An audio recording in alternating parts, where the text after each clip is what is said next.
حسد کا کوئی فائدہ نہیں، بلندیاں خدا کی ذات دیتی ہے۔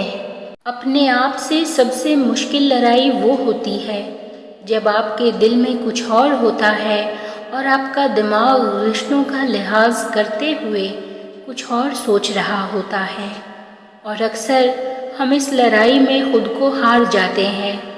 پھر ہمارے پاس ہم بچتے ہیں نہ ہماری ذات۔ ساری دنیا کو سمجھنا آسان ہوتا ہے، بس اپنے لیے الفاظ ختم ہو جاتے ہیں، بس اپنے زخموں کے لیے مرہم نہیں ملتا۔ جب بات اپنی ذات پر آتی ہے تو کوئی لفظ کارگر نہیں ہوتا، ہر تدبیر الٹی ہو جاتی ہے، بس ہماری ذات رہ جاتی ہے، خالی ہاتھ، نہ کوئی دلاسا نہ کوئی تسلی۔ اپنی زبان سے نکلے الفاظ کی ذمہ داری تو ہم لے سکتے ہیں، لیکن سمجھنے والے کی سوچ کی ذمہ داری کسی طور نہیں لی جا سکتی۔ کالی اینک لگا کر دنیا کو کالا کہنا کچھ لوگوں کی تربیت میں شامل ہوتا ہے۔ اچھا انسان مطلبی نہیں ہوتا، بس دور ہو جاتا ہے ان لوگوں سے جنہیں اس کی قدر نہیں ہوتی۔ ٹھیک ہوں، یہ تو ہم کسی سے بھی کہہ سکتے ہیں، لیکن پریشان ہوں کہنے کے لیے کسی بہت خاص کی ضرورت ہوتی ہے جو ہر کسی کو دستیاب نہیں۔ سب سے صاف زبان رویوں کی ہوتی ہے، کچھ کہنا کچھ سننا بھی نہیں پڑتا اور بات بھی سمجھ میں آ جاتی ہے، اور جب رویے سمجھ آنے لگیں تو پھر کسی سے کوئی شکایت نہیں رہ جاتی۔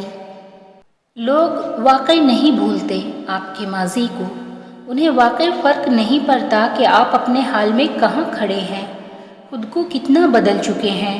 انہیں جب بھی آپ کو شخصیتی کا سرٹیفکیٹ جاری کرنا ہوتا ہے، جانچ کا پیمانہ آپ کے ماضی کو ہی بناتے ہیں۔ انسان ہمیشہ دو لوگوں سے ہار جاتا ہے، ایک وہ جو اس کے اپنے ہیں اور دوسرے وہ جنہیں وہ اپنا سمجھتا ہے۔ بہت مشکل ہو جاتا ہے جب انسان کو اپنے آپ سے بھاگنا پڑ جائے اور وہ خود سے بھی نظریں نہ ملا پائے، اس ڈر سے کہ کہیں وہ اپنی ہی تکلیف میں رو نہ دے۔ بہت سے رویوں کی زبان نہیں ہوتی مگر سمجھ میں آ جاتے ہیں، اور جن رویوں کی زبان نہیں ہوتی شاید وہ اچھے سے سمجھ آ جاتے ہیں۔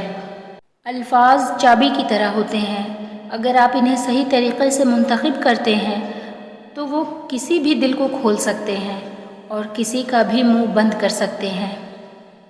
لوگ کہتے ہیں نیچر اور سگنیچر کبھی نہیں بدلتے، مگر دونوں چیزیں بدل جاتی ہیں، بس ایک چوٹ لگنے کی دیر ہے۔ انگلی پر چوٹ لگ جائے تو سگنیچر بدل جاتے ہیں، اور دل پر چوٹ لگ جائے تو نیچر بدل جاتی ہے۔ مجھے تکلیف کے بعد دی گئی محبت سے نفرت ہے، مجھے دکھ کے بعد دی گئی خوشی سے نفرت ہے، مجھے نظر انداز کرنے کے بعد دی ہوئی توجہ سے نفرت ہے، ساری خوشیاں چھین کر سوری بولنے والوں سے نفرت ہے، کیونکہ میں کوئی بھی بات بھلا نہیں پاتی۔ سخت الفاظ بولتے وقت انسان کو یہ یاد نہیں رہتا کہ سننے والے کو وہ الفاظ کب تک یاد رہیں گے۔